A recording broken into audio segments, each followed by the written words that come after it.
catatan kecil dalam sejarah besar Indonesia.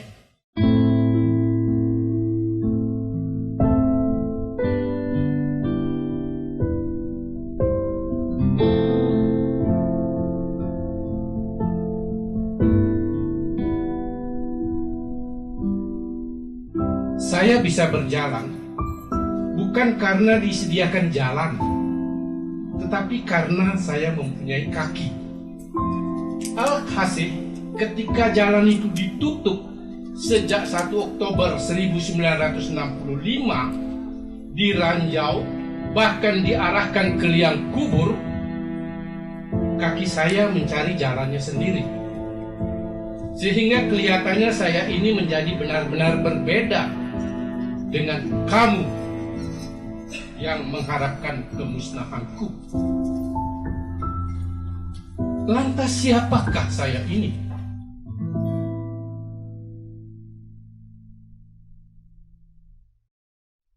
Saya hanya punya buku. Kekayaan saya adalah buku. Rak di bawah, lemari di bawah semua punya isinya buku. 2 lemari sudah dimakan oleh rayap. Buku-buku lama. Harta kekayaan. Saya termasuk orang bandel kan, jadi bisa memulihkan kembali dengan berbagai macam cara gitu. Terutama mengekspresikan di dalam tulisan. Tulisan ini sangat membantu saya sebagai healing proses. Ini tulisan saya yang sebelah sini. Ada novel, ada cerita pendek, ada puisi yang sudah terbit baik dalam bahasa Indonesia maupun dalam bahasa asing. Buku yang menjadi salah satu buku kebanggaan saya. Buku ini, ya. Voices of Conscience, ya. Hanya ada satu penyair Indonesia dan itu saya. Ini menjadi buku kebanggaan saya. Ya, karena berada di antara 350 penyair dunia. Misalnya Bertolt Brecht, ya, Kevin Fay. Jadi cuma satu dari Indonesia, dan ini diambil dari buku saya Tembang Jalak Bali, yang justru memang tidak bisa terbit di Indonesia. Buku itu terbit di Malaysia pada tahun 86. Itu buku tentang kehidupan di penjara, diterjemahkan oleh Cage Fulcher dari Australia.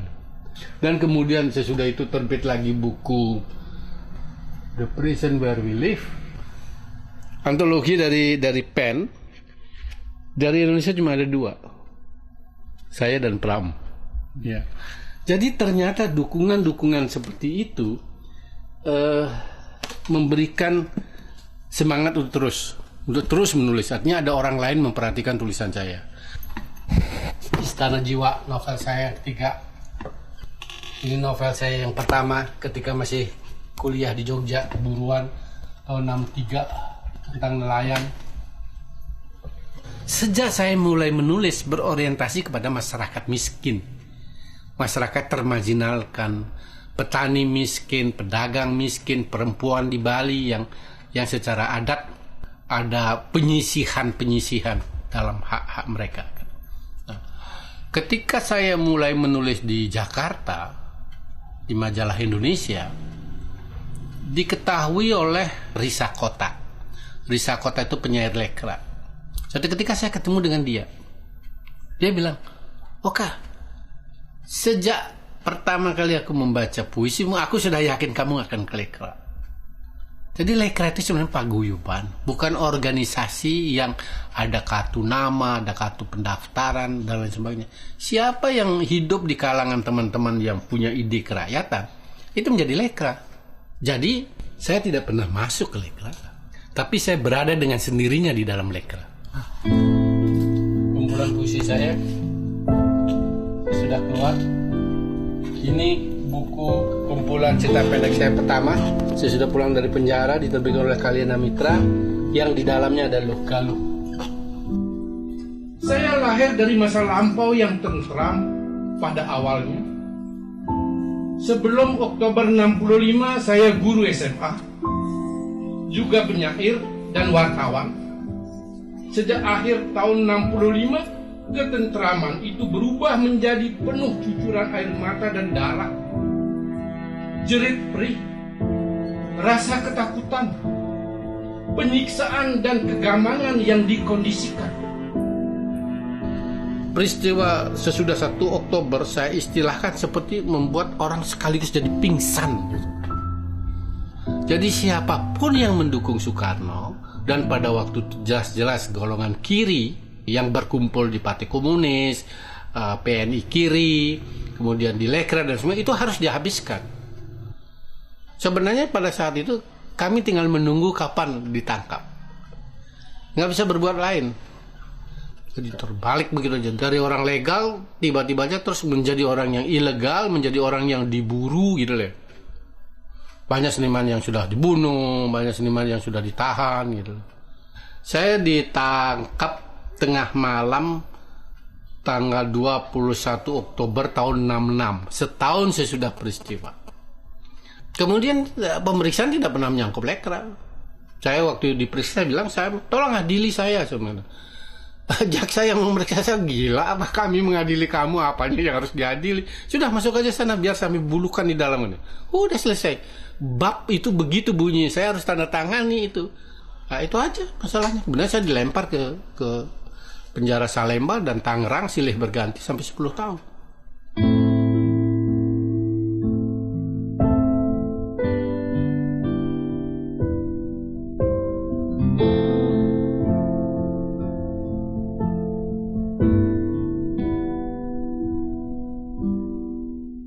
Saya masih tetap manusia. Usaha merubah saya dari manusia menjadi kecoak tidak berhasil. Usaha menahan saya supaya berjalan di tempat juga gagal. Sebab saya melangkah terus. Saya tidak merasa bersalah. Dikalahkan boleh jadi oleh sebuah pertempuran yang tidak saya pahami. Semua korban ini baik yang dibunuh maupun yang dipenjara adalah tumbal menjadi korban kekerasan negara terhadap rakyat. Sehingga tuntutan saya, negara harus melakukan pengakuan terhadap tindak tanduk negara pada waktu sesudah 1 Oktober. Selain mereka melakukan pembunuhan, mereka melakukan penistaan terhadap harkat manusia. Ya, ini yang paling berat, ya kan? Manusia dinistakan, dibilang pelacur, dibilang pembunuh, harus digantung, ya kan? Pencongkel mata jenderal, dan kemudian berturut-turut bersih lingkungan. Jadi ini semua orang ini dianggap sebagai orang haram. Nah, terhadap rakyat yang dibunuh, dinistakan, dipenjara, pemerintah tidak melakukan apa-apa. Apakah orang Lekra harus dibunuh tanpa melalui proses pengadilan? Apa salah mereka terhadap negara? Pemerintah harus menjawab ini. Dia menghukum saya 10 tahun tanpa melalui proses pengadilan. Kenapa? Ini kan harus dipertanggungjawabkan. Nah, ini saya sebut proses dehumanisasi belum dihentikan oleh pemerintah.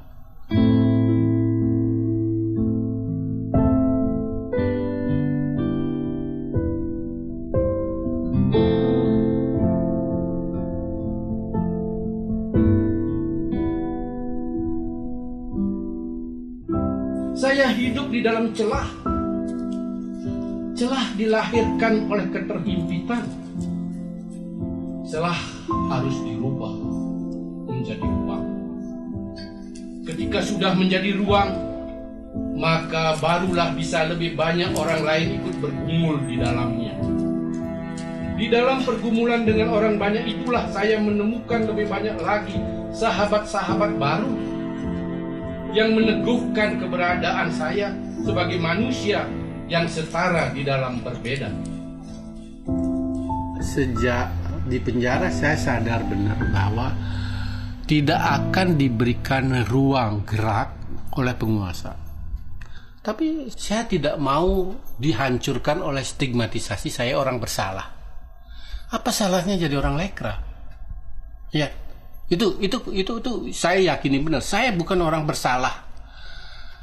Jadi saya harus menciptakan ruang gerak, entah numpang pada ruang gerak yang sudah ada, entah menciptakan bersama-sama dengan teman-teman yang mendukung ide-ide saya.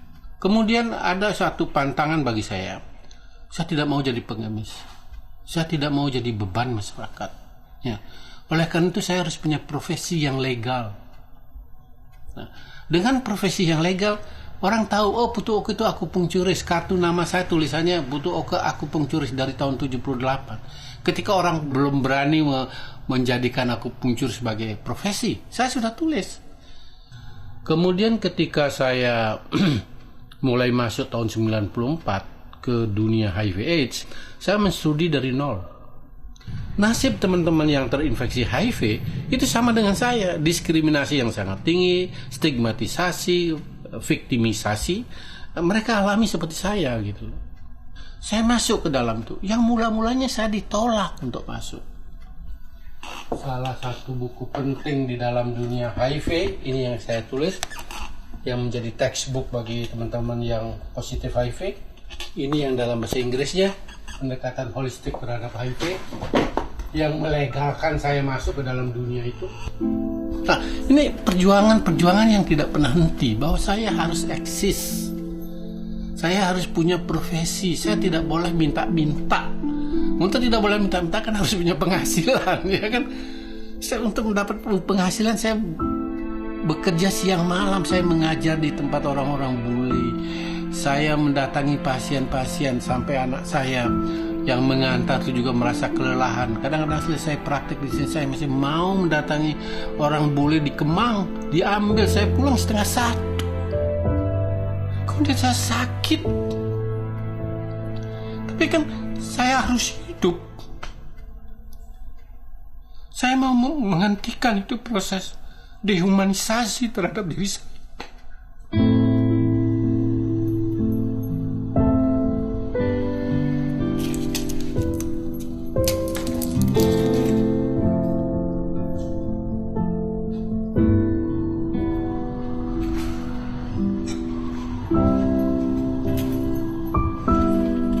Kasuistik.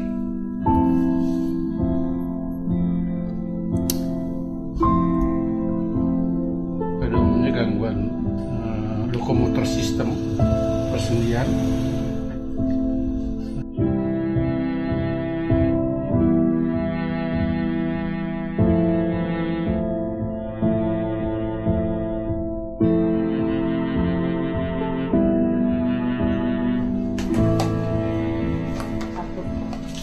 Kami sebut ini warung jamu informatif. Semua produk kami dijelaskan dengan bahasa Indonesia. Gunanya untuk apa, kandungannya apa, semua ada. Ini saya kira yang jarang dilakukan oleh pelayanan kesehatan di tempat lain.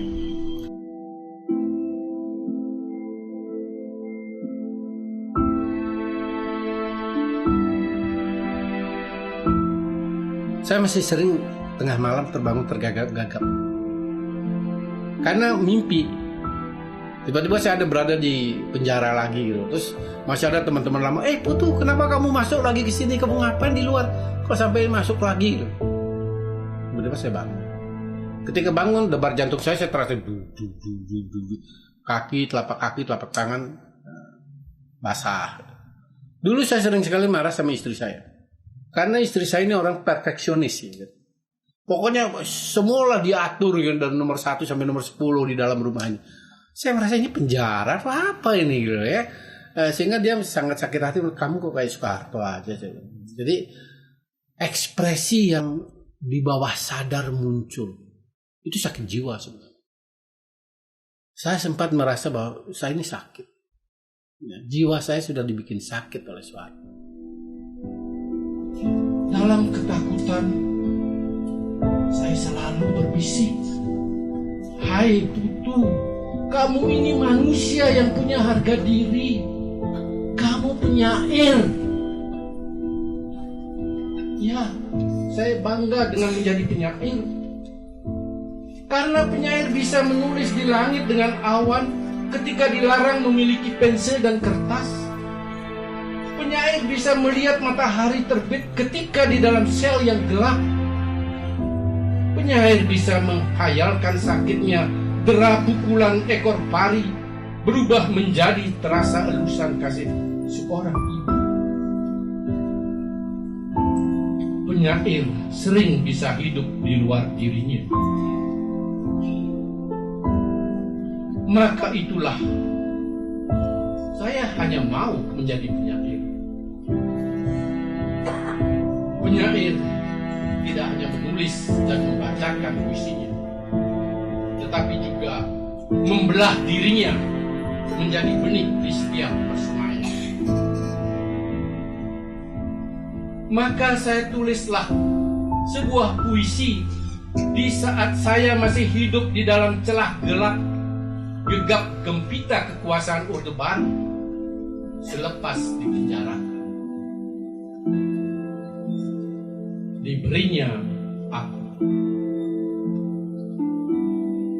Diberinya aku segumpal keberanian mencair di dalam pembuluh darah. Diberinya aku seberkas cahaya memancar di dalam mata. Diberinya aku segelas empedu membalur kilah setiap langkah. Diberinya aku sebungkah batu keremuk jadi dasar jalanan. Diberinya aku cemeti menguatkan otot pangkal lidah. Apalagi yang engkau akan berikan buat menating harga diri?